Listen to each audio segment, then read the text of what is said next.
do not skimp on the editing. Take your time. Also understand that the process is long. Be able to take feedback. If you cannot take feedback, don't publish.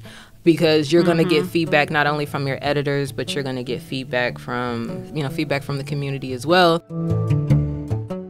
That was Tradara McLaurine sharing her advice to new writers. Stay tuned to hear more about Tradara's journey as a writer on Pages and Voices. I'm your host, Meg Bell. We'll be back after the intro. Welcome to the Local Author Podcast, sponsored by the Allen County Public Library. This podcast is dedicated to featuring the works of talented authors within our community and highlighting their unique voices and perspectives. This is Pages and Voices, and I'm your host, Meg Bell. Today's author guest is Tradara McLaurine.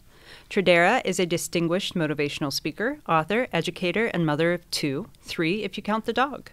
With a diverse educational background, including degrees in accounting, legal studies, and student affairs and higher education, along with a certification in women's entrepreneurship from Cornell, Tradara brings a wealth of knowledge and expertise to her audience. Tradara's commitment to diversity and inclusion, as evidenced by her certifications as a certified diversity professional and a predictive index practitioner, positions her as a leader in fostering engaging and inclusive environments. Her notable achievements include publishing Why Mommy Works, Why Daddy Works, I Want a Nickname, receiving recognition as 12 under 40 by the Terre Haute Chamber of Commerce, and owning a Challenge Island franchise. Welcome to Pages and Voices, Tradara. I'm so glad you could join us today. Thank you for having me. Yeah. So you're going to share a reading from your book, I Want a Nickname. But before you do, let me tell our listeners about it. Frustrated with everyone calling her by the wrong name, Shadeya decides she needs a nickname. Teachers, coaches, everyone struggles with pronouncing her name. This powerful picture book will encourage all children to be proud of the name they're given. You're up. All right. So, I Want a Nickname.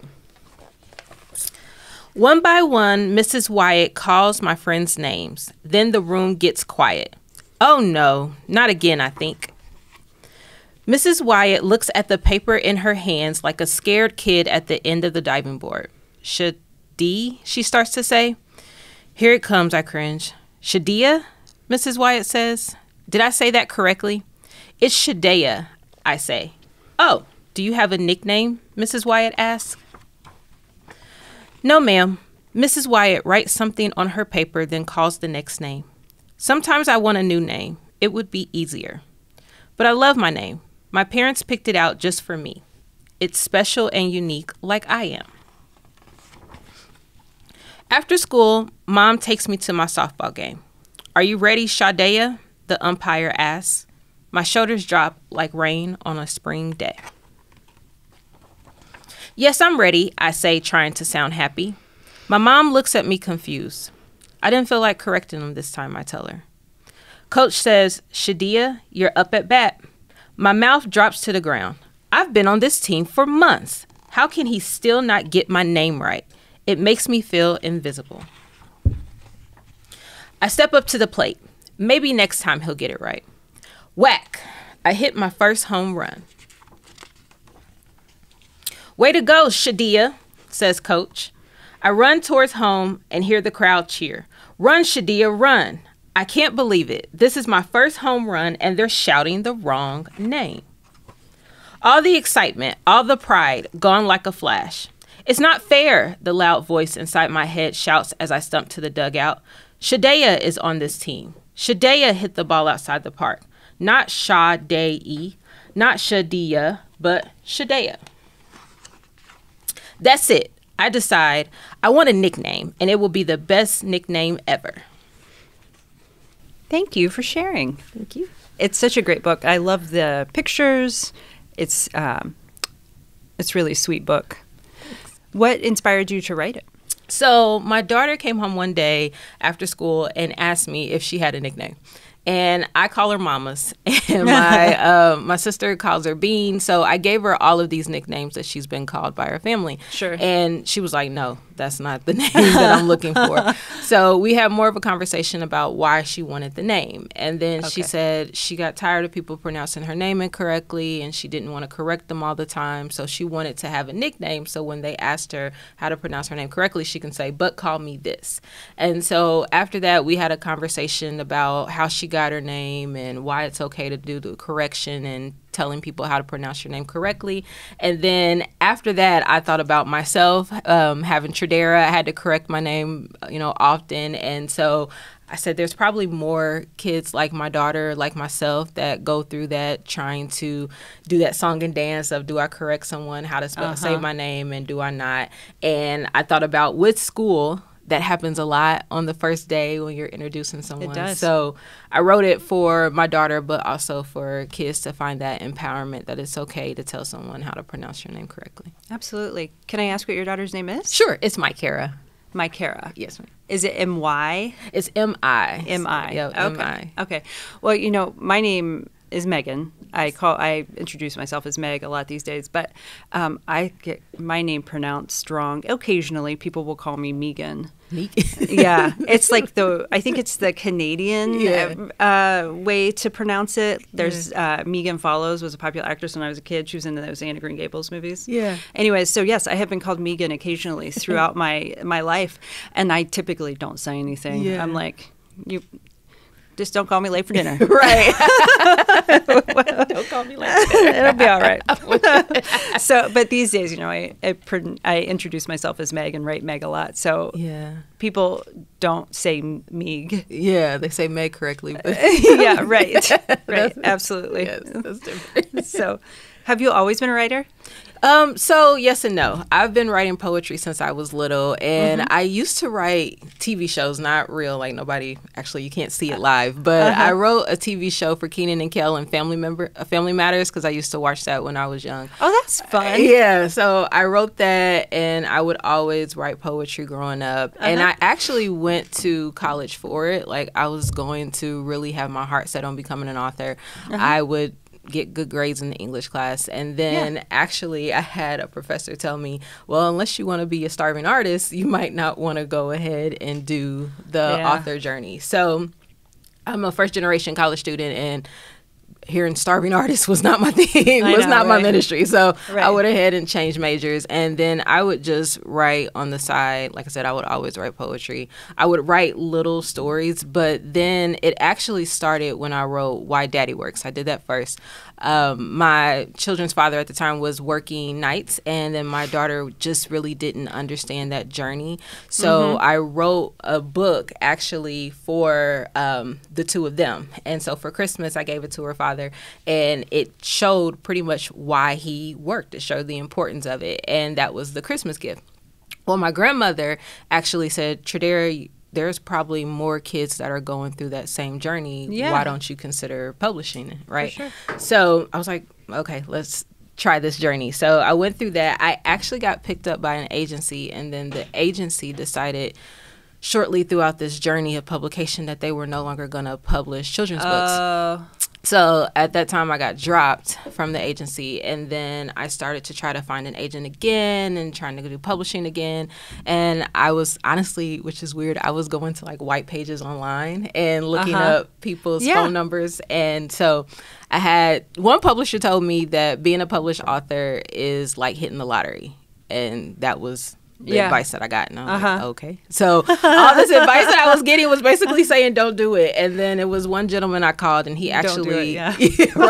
It was one gentleman I spoke to, and he told me that, why don't you just go the self-publishing journey? There are a lot of people that are doing that. You can go independent and go ahead and do it. So that's what made me start the journey with Why Daddy Works. And then I just really did the Why Mommy too, because, I mean, I work. So yeah, absolutely. It applies to both parents, yeah. Right, exactly. And that's common. I mean, like 80% of parents nowadays you have are working. So I did both of that, and then started the journey in a different route with going through a publisher this time for I Want a Nickname. Okay. Yeah. So I do want to talk about the book, but I'm interested. So you were going to school were you going for like an MFA or English? No, so you were going for. I always had my thought of going for accounting. So I actually I wanted to be a lawyer. I wanted to be a tax attorney.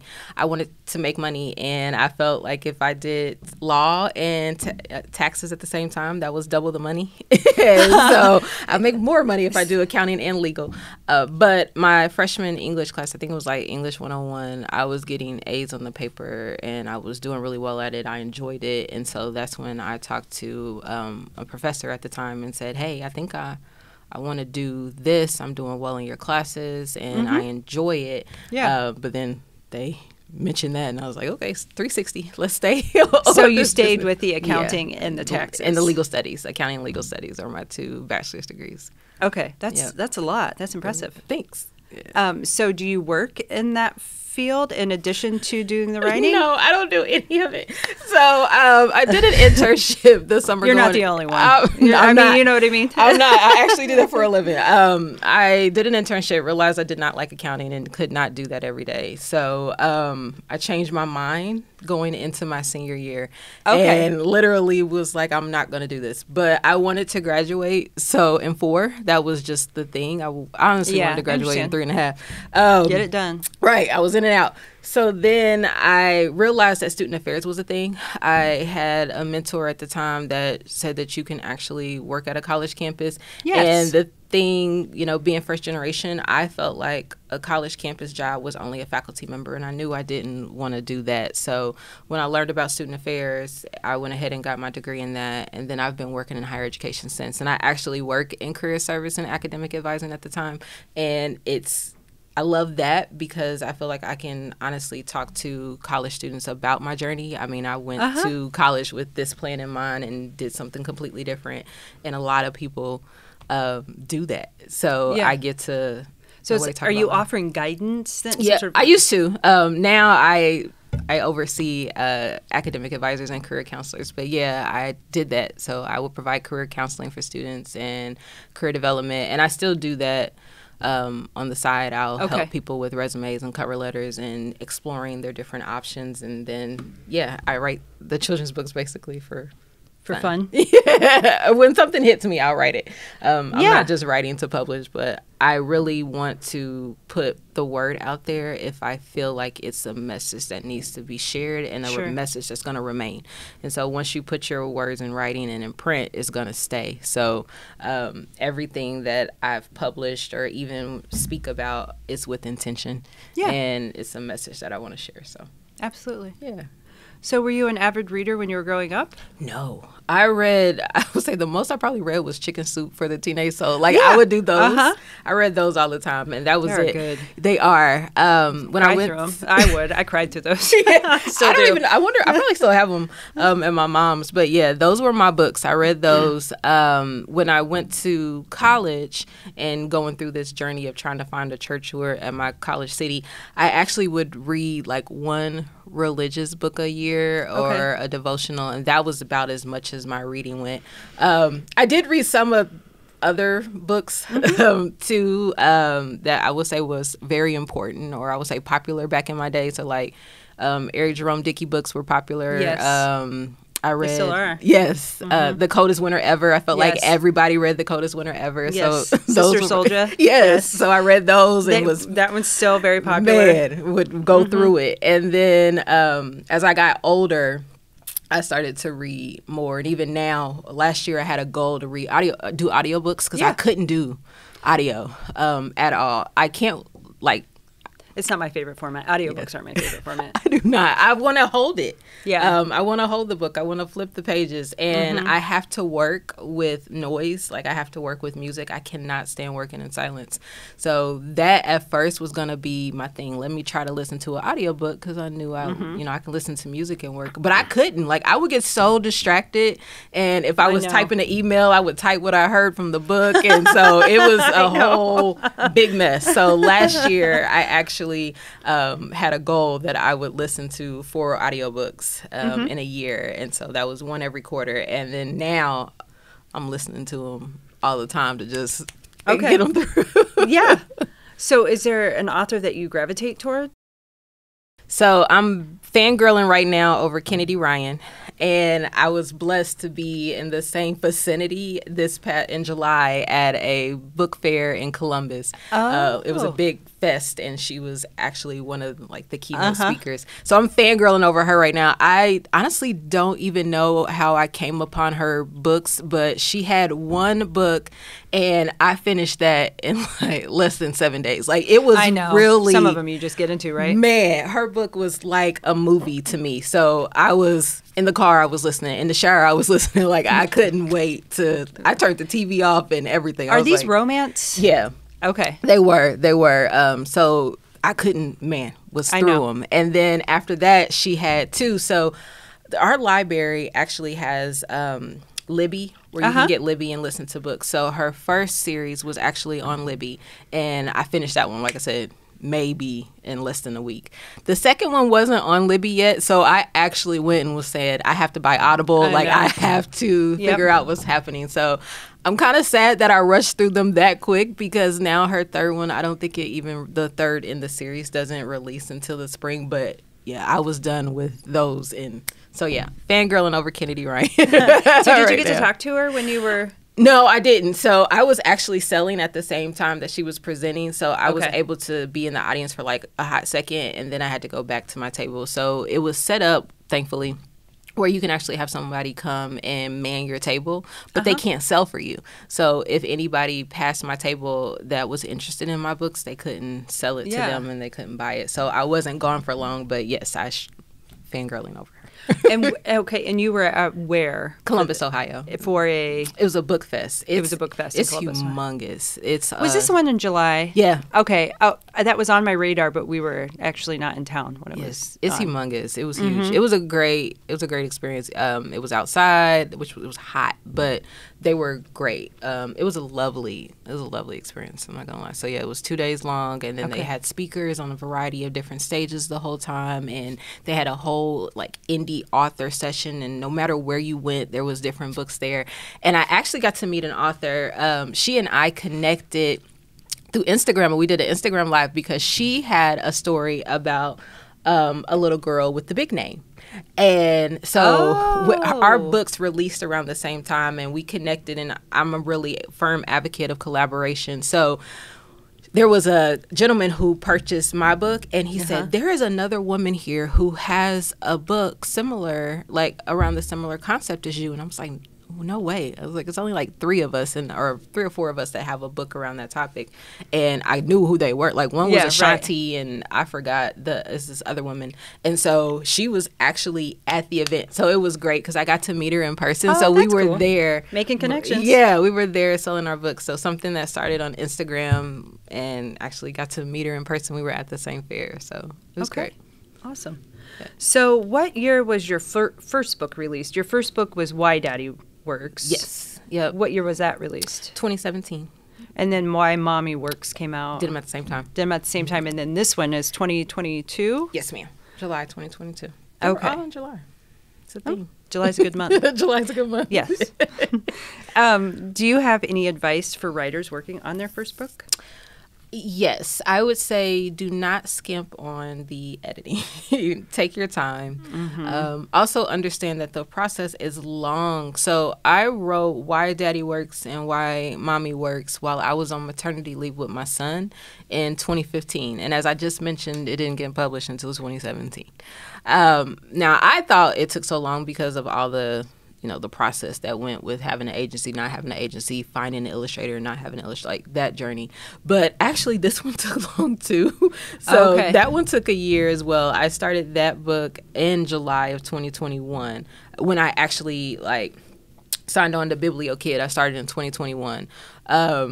But I wrote the story prior to that. So I think that is my one advice, would tell everybody to not skip on editing, be able to take feedback. If you cannot take feedback, don't publish, because you're going to get feedback not only from your editors, but you're going to get feedback from thick skin. Yes, you're going to get feedback from the community as well. And then it takes forever. It took a long time, and little things that will cause hiccups you never know. paper was, this was during like the cliff of the pandemic ending and supplies coming back. Paper was out, which delayed my book. My book was supposed to be released in June. It got delayed because the paper was out.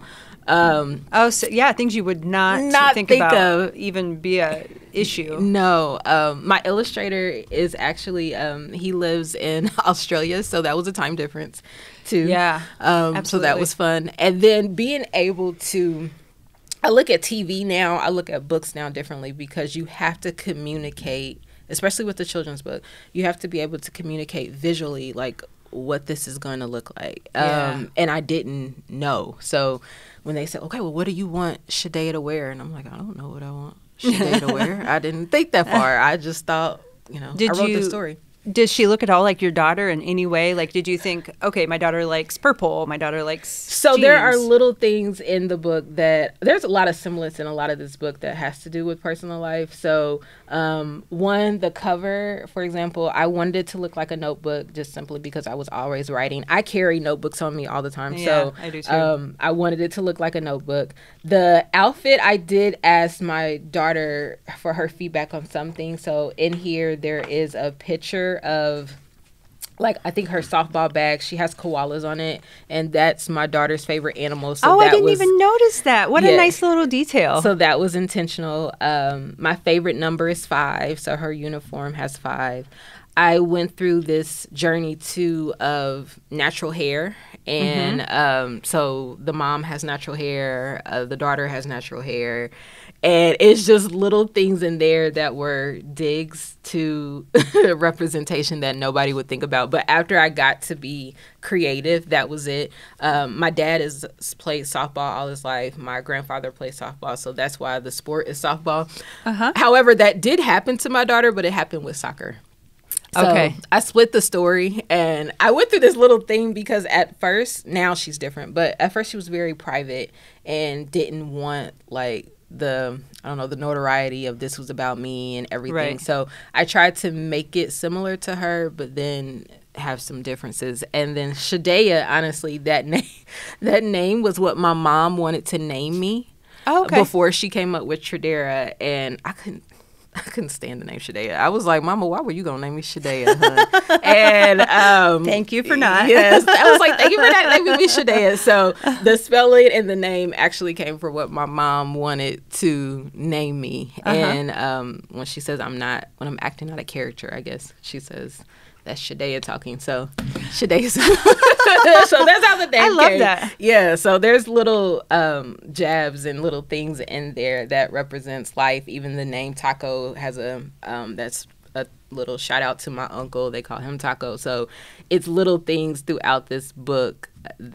Even like I said, the numbers to the uniform. Yeah. And that's something that I enjoyed. At the first, it was very frustrating because, like I said, I didn't know. They were like, "What do you want the umpire to look like?" And I was like, I don't know what I want the umpire to look like. And so I really was online, and I was taking pictures of people that I wanted them to look like. And Mrs. Wyatt, honestly, that is a shout out to Diane Keaton. One of my favorite movies is Baby Boom, and I love that movie. I love Baby Boom. Sounds like we grew up on the same movies. Right, exactly. Baby Boom is my favorite. I still watch that movie every once in a while. I do too. I'm not gonna lie. I know. J.C. Wyatt was what I said I wanted to be when I grew up. I said I was gonna be J.C. Wyatt. So that's why the teacher's name is Mrs. Wyatt. So that was. I would do the same thing if I wrote a children's book. So really, but the bigger point was to have a vision for what the book looks like before you get it out there, 100%. So that 100%. You can kind of direct that. Yes. And now it's, like I said, now I look at TV and read books differently because I'm like, oh, somebody picked out the outfit. Somebody decided that they wanted this to be the scenery and how that needed to look. That I just wasn't that visual. I was more so, and let me just write the story and get the words out and get it on paper. But now I have to actually bring it to life. So that part was, that took me a long time. And if I could do it over again, well, I wouldn't say I can do it over again, but that would be my advice now for authors as well, is start to have a visual. If you're not already thinking about that, what do you want this character to look like? What is this character's mannerisms? And think about all the detail that will take. And you have to be able to communicate that to an illustrator to see your vision come to life. Because, I mean, I can barely draw stick figures. So having somebody to explain, like, Yes. this is what I want her to look like, and this is what I want them to look like, and you have to be that detailed is crazy. So Gaspar, Yes. Gaspar Sabater Yeah. is the illustrator on the Yes. book, and you connected with him through BiblioKid Publishing. Yes. Mm-hmm. So he helped you bring that vision to life. Yes. He's the one you were having these conversations with. Yes. Yes. Okay. Yes. Okay. And he's the one that's from Australia. Correct. So that is a huge time difference. It is. And then my publisher was in Idaho, so we had a lot of Oh yeah. it was a lot of time. But it was great. Were you trying to like do Zoom calls all together, or were you like No, so emailing? We did Zoom. I did Zoom with the publisher more often. Gaspar, just because of the time difference, it was more written communication. Yeah. And I would, like I said, I would take screenshots of, this is the hair that I like. This is a picture of my daughter, and this is what I want this part to look like her, but not like her. And the eyes are too big. Like, it was Right. literally detailed Okay. of what I wanted. So. Okay. Yeah. So how did you get connected with the BiblioKid Publishing? I actually got connected with it through a sorority sister of mine. So she was published through them, and she had a positive experience. And then I went through the submission process and met with the owner, and it was just a natural fit. One thing I loved about it is, as I mentioned, everything's intentional. So with BiblioKid, it was a woman-owned business, and I just wanted to uplift that. So everything about the book, even from the publisher, even to Gaspar, is enriched in diversity. And that's what I wanted when I looked at it. And I didn't want to do self-publishing again because it was a time-consuming process. And the first two were self-published. Yes, the first two were self-published. And I had a bad seed in my mouth for the traditional just because of everything that went with agency and getting dropped and everything like that. So BiblioKid did a lot for me. So I felt like I got to be the creator, and I didn't have to do everything. And with independent, you have to do everything. You do, yes. So I loved it because I learned a lot. So when I came down to this part and worked with BiblioKid, there were a lot of things that I did already know. So I felt like I was over the learning curve with that. But then I was being able to be taught. I was able to be a student. I was able to take the feedback and see what it was like with an illustrator. My first one, I didn't go through that process at all. So, and like I said, I got to be the creator. I didn't have to worry about, oh my goodness, let me make sure the ISBN number is right. Let me make sure the placement is there. I didn't have to do that. I got to enjoy the fun part of it. Absolutely. Yeah. So can you tell us about the submission process with BiblioKid? Because it sounds like you have to be accepted by them before they'll... Yes. Like, do you have... I'm assuming you have to have something of the book done, or... Yeah, the book had to be done. So all of the writing, I had to do... all of the writing had to be done, and I had to submit that. And then I had to go through an interview too, and then we just made sure we meshed well, because like I said, you have to be able to take feedback. You have to be able to meet the turnarounds too, because they give you this schedule of when your book is going to come to print, and when you need to be able to do illustrations, and when you have to be able to do your edits and come back, and even knowing how to... I didn't have to fight for my book. I think that was the one thing that was great, is that the story, like if I were to let you read what I submitted, my goodness, it's crazy. It's nothing like it. But the value stayed, and I didn't feel like I had to So they go really back helped and you forth. dial it in? Yeah. They helped me dial it in. Like I said, I got to learn. I got to take the feedback, and I didn't feel like my message was watered down. And that was something that was different in Why Mommy Works and Why Daddy Works, is when I was trying to find publishers at the time, they said that they didn't want a black family on the cover. Because What? Well, they didn't flat out say that they didn't want a black family, but they said that it was implied, because I was told was I open to putting an animal, like making the story about an animal, because children's books with animals on the cover and children's books with Caucasians on the cover sell better. So that's when I was like, oh, okay. So on Why Mommy Works and Why Daddy Work, if you see the cover of that book, I don't have faces. on that book at all. Okay. Also with that book, I have where people can put their own photos in it so they can see themselves within it. I like with that. With this one, I was not budging on, I want a Black family on it. Absolutely. I want representation because I think it's important for all of us to be able to see ourselves in the story. So I didn't budge on that one. The first one I did, and that's where I was able to really see the business behind it, because it is. I mean, in reality, it is business. It's money being spent. It's time being spent. And I wasn't there. Like, I wanted the message to get out. I was thinking about my kids at the time, and they didn't understand what was going on when their parents were working. That was what I wanted. The same thing with I Want a Nickname. Like, I wanted to help kids. I wasn't thinking about the business behind it. Right. But absolutely. it is a business. So yeah, I know. So it's kind of been a learning curve for you too. Huh? Yeah, definitely. So how long was the process? You spoke about that earlier, but from the first submission to the completed book in your hands, how long was that process? It was a year. It was just 1 year. Yep, it was 1 year. Okay. And the original story didn't really change, but they tweaked it from that point? They tweaked it. So what I had to work on, and I would say I still have to work on, is, as I mentioned, professionally, I edit resumes and cover letters. So I have a professional voice. I have to write in a kid's voice. So that was something where the publisher actually gave me an assignment, and she said, go buy or go to the library and rent out a bunch of children's books, and I want you to read it, and then I want you to type those books out. And so I was like, okay. So she wanted to help me find my children's voice. And I was using big words. I can't remember what I wrote, but I was using way big words. And in my mind, how I was looking at it is I look at kids as in we are raising young adults.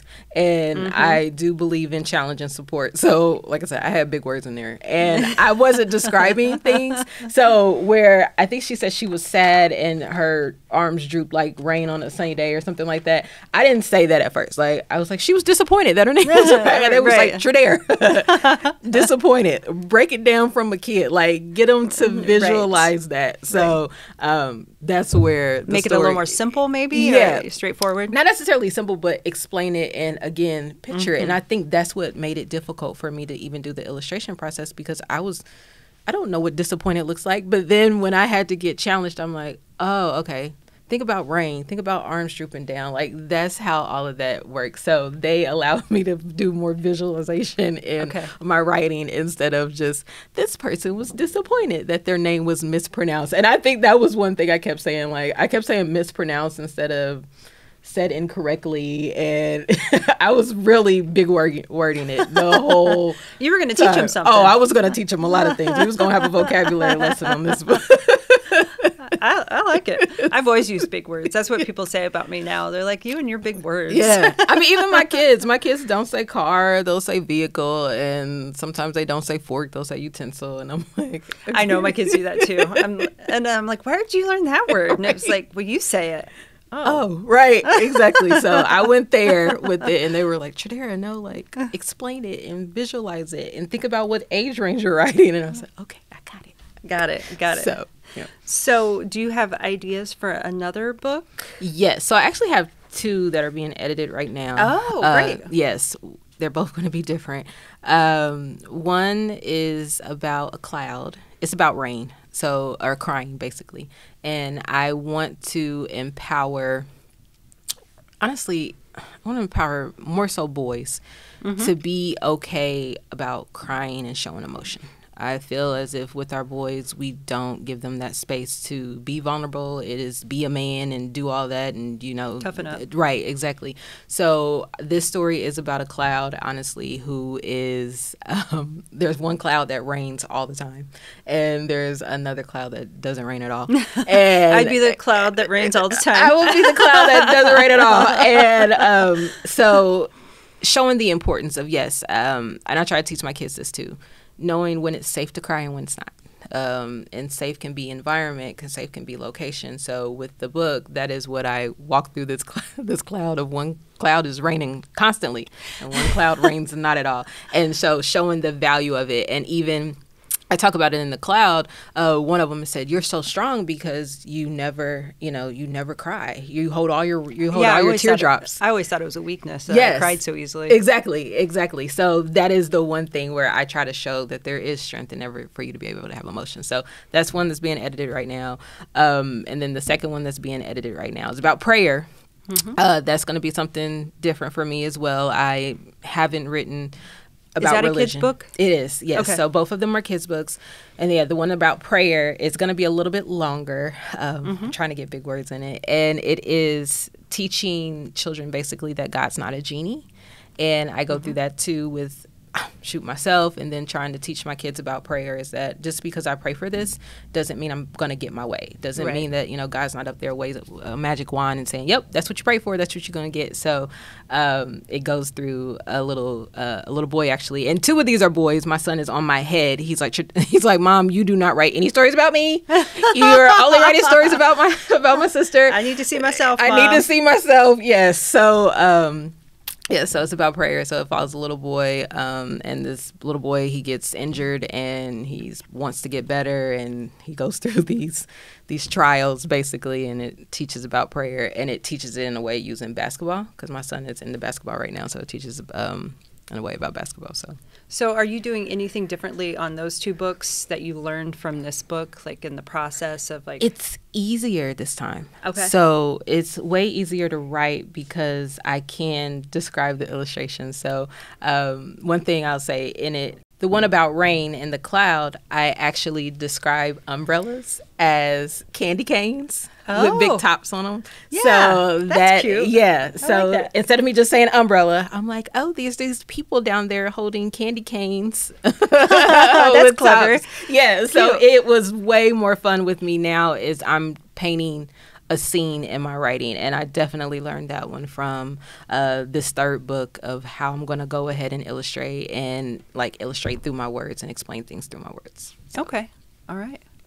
So in addition to being a author, you are a motivational speaker, and you use a change your shoes metaphor to inspire your audience. Yeah. Can you give us a quick rundown on change your shoes? Sure. So that one, I actually changed my shoes. So it is Mr. Rogers meets Tradara. Oh, yes. Yes. Sure. So through my speech, I walk through shoes, honestly, and introduce a different lesson. So I start out my presentation or my keynote in heels. And I tell a story about when I got my first professional job. I was 22 and I worked at a college campus, and the average age of the students were older than me. Yeah. So I was often mistaken for a student all the time. All the time I was mistaken. So I would wear heels. I used to wear suits to work. I would wear makeup to work, doing everything to make myself look older. And that didn't work at all. I was still being confused as a student. And then I talk about perception. I feel like students all roll into class in their sweatpants and Uggs, and you got on heels and a suit, and people think they did. That's how I went to class. They just thought I was a fancy one, but I was still a student. So then I changed shoes, and then I changed into flats, and I introduced a different lesson for that. And then I changed into tennis shoes, and I introduced a different lesson for that. So it's really, I get down to, I think that work-life balance is a myth. I do not think work-life balance exists. It's hard. I don't think it exists because balance is equal weight in my eyes. Now, whether that is, I give this amount of weight to my life and I give this amount of weight to my work. If my kids were to call me right now, podcast over, right? I'm out. Yeah. So I know. If the school called and said somebody has a fever, we're gone. Yeah, right. It's been nice having you. Right. It's been nice having you. So I just don't. I think that we stress ourselves out trying to achieve balance, and instead we need to learn how to incorporate more. We need to learn how to collaborate more and see how what we're doing can work together instead of constantly competing with each other, and we have to constantly make a choice. So that is where I get with the shoes, is that we have to, I feel like as employers, as people, we have to be more fluid. We have to be more comfortable. And so that's why I changed the shoes throughout. And heels may be uncomfortable for some. I talk about house shoes and how I can't stand house shoes for some reason. But I talk about house shoes, and I introduce different lessons and concepts throughout me changing my shoes throughout the presentation. Yeah, well, that would stick for sure. Yeah. The visual of that. Yeah. So, what is your favorite thing to do on your time off? Do you get time off? Because you're awfully busy. You look busy. I like to eat. My favorite thing to do on my time off is eat. I love eating. Anything or like specific? Anything. I love trying new restaurants. I love eating. I don't love cooking or doing the cleanup afterwards, but I will love to go out to eat. I love playing with my children. So that's one thing with my balance is I also like to be with my children and do different things and introduce them to different things, whether that is playing an Xbox or if that's playing badminton. That's what we're doing right now. We're playing badminton. Oh, good for you. Yeah. So we're learning different things.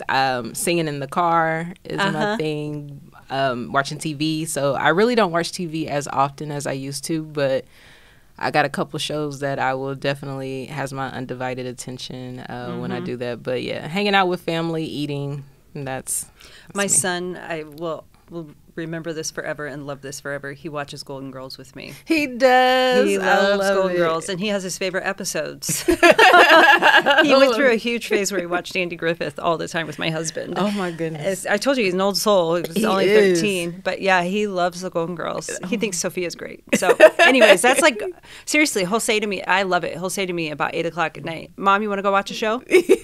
Yes, I will. 100%. 100%. Yes, I'm begging them now, especially too as they're getting older.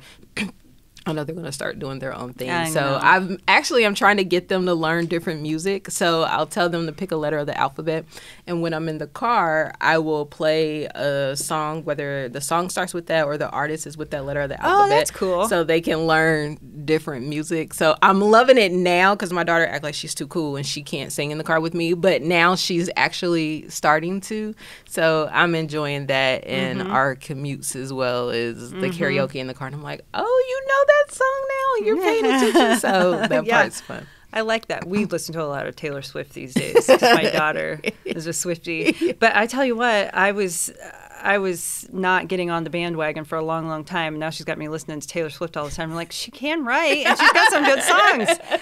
So if you could spend the day with another author, living or dead, who would it be? Ooh. If I can spend Or I guess it wouldn't have to be an author. Anybody that you can think of that is meaningful to you. If I could spend a day with anyone, I would spend a day with my great-grandfather. I grew up with him, and he passed when I was in middle school. And it's random little things. He smelled like peppermint and cigar smoke, and that is what I don't know, anytime I associate see it. That. Yeah, I associate it with him. So, I don't know, he was just an amazing man, and I would spend a day with him just to be like, guess what happened? And I'm blessed to say that I have a lot of grandparents, and I'm blessed to say that my grandparents are still living. I've only had one grandparent pass so far, and wow, so that is impressive. Yeah, so it's definitely a blessing. And even then, my grandfather, he passed when I was pregnant with my daughter, so he passed in December of 2011. So my grandparents are still alive now. So I think that is a blessing that I get to talk with them and I get to spend time with them and I get to see them. I have two grandparents that live in Vegas right now that I don't get to see often, but I can FaceTime them. But if I could pick anybody, I would definitely pick Virgil. And I would spend a day with him to just be like, guess what happened? Yeah, tell him all about it. Tell him all the stuff. Guess what happened, Grandpa? You wouldn't believe everything that happened. Yeah, so I would love to just hear what he would think nowadays. Like, I don't know. I would spend a day with Virgil, 100%. I had my great-grandma until I was 23. She was 93. So she was a farm wife back in Ohio, and I'd have her teach me how to make her homemade noodles and pluck a chicken or something. I don't know. She could cook and she could do it all. Yeah. And, her house always smelled so good when you walked in the door. Grandma was cooking something. Yeah, so yeah. She'd be amazed at all that stuff. Everything's happening these days. I get to hang out with my my maternal grandmother now, and so she taught me how to crochet. And like I said, she's the one who made me or gave me the drive to go ahead and go down this publishing journey. So yeah, I'm blessed to still do that. But yeah, I would say definitely Virgil. I don't know what we're going to do besides talk, but I would 100% talk with Virgil all day. That's what I would pick. What he had to do. I really do. Because I didn't know. I mean, you don't know like I said, I was in middle school, so you don't think what questions to ask and stuff like that. So I didn't get to have that journey. And I mean, he was a pastor So I would just I got so many questions that I would love to just be like, let's talk about some things. It's funny you mentioned that. I'm totally off track, by the way, guys. But anyways, my great grandma, in my psychology class in college, I will never forget this. I was probably like 21. I interviewed her and I said, Grandma, if you had it to do all over again, what would you do differently? And she said, oh, honey, I would have never got married. I would have dated around more. She married my grandpa when she was 17. I mean, their first date was on a buckboard. This is in the 1920s, you know? Yeah. Like, this is a long time ago. She was like, I would have dated around more. I hear you, Granny. It's like, okay. That's what I would do all over again. That's funny. I know. I love it. Yeah, it was great. Okay, so back on track here. Is there any famous person you would love to meet? And as I said previously, mine is Dolly Parton. Yes, mine is Dolly Parton. We already talked about Dolly. Yeah. Oh my goodness, I have a list actually. I believe in writing things down and making it plain. So I can't mention one. I have a list. I want to meet. I have a list. I want to meet Oprah. I want to meet Queen Latifah. I want to meet Michelle Obama. Naturally, I feel like I got to. And Diane Keaton. Those are. I have to meet Diane Keaton, even if it's just on Diane Keaton. Right. Even if it's just like, even when I say I shout out her a lot. Like I said, Mrs. Wyatt's in my book. The Tiger Lady. The Tiger Lady. Yes, I talk about the Tiger Lady in my speech as I'm changing my shoes. So those are my hit list. Those are the ones I would like to meet. You know, I want to meet Gail. Let's go tag team them. We can meet them together. We'll go together. They'd like us. Yes. Make it there. That's right. Let's go. Here we go. Okay, so who would play Tradara in the story of your life? You know what? That question has been like hitting me. Who would play me? I would want Kelly Rowland to play me. Yeah. Yes. I can totally see it. Yeah. I would want real. Kelly Rowland. I would. I just like how I don't know. I like how she carries herself. So I would pick Kelly Rowland. Okay. Yeah. I like that. You know, I don't know who I would pick. I've asked that question to several authors on here, and I've never thought about it for myself. And I don't even know what I would say. Dolly Parton? Dolly Parton, yes. Have her play. Pick Dolly. She could play me. Dolly. She looks better than I do. No. I'm just teasing. The woman is how old, and she just looks so good. She is. It's amazing. So last but not least, how can the listeners reach you? Yes. So they can reach me at my website. That's www.TradaraMcLaurine.com. I'm also on Instagram. I'm on LinkedIn. That's the professional version of me as well. I would say all versions are the same version of me. But yeah, so TradaraMcLaurine.com, Tradara McLaurine on LinkedIn, Tradara McLaurine on Instagram. And her last name is spelled McLaurine. Yes. So yes. That's the one you want to look up. Yes. It's only 3 Tradaras out there. That's how much. Oh, yeah? Yeah. I did, like I said, working in career services, I, on occasion, will Google my name to see what's out there about me, because I can't lie and say, oh, that was that Tradara down the street. My name's not that popular. So I'm aware of the other 3 Tradaras that are out there in the world. And the funny thing is, I reached out to a couple of them, and our fathers have similar names, and our mothers have similar names too. Oh, so that's really cool. It's crazy. Yeah. So. Are your guys' names like a combination of your parents' names? Okay, so that's why. Yep. I got it. Yeah. All right. Yep. Yeah, there's several Megan Bells out there.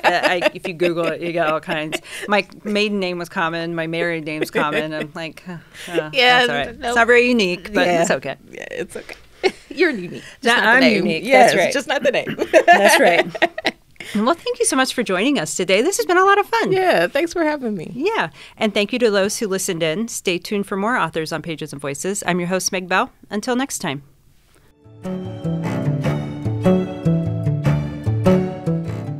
Thank you for joining us on Pages and Voices, a source for local authors and their stories. From the studios of Access Fort Wayne at the Allen County Public Library in downtown Fort Wayne, Indiana, I'm your host, Meg Bell. A special thank you to Kay Gregg for her work engineering and editing this episode. We've explored fascinating stories and insightful discussions today, but our journey doesn't end here. Find more episodes of Pages and Voices wherever you listen to podcasts. Stay tuned for more inspiring conversations with the area's authors and their insights into the written word. Until next time, keep turning the pages, and we look forward to welcoming you back soon.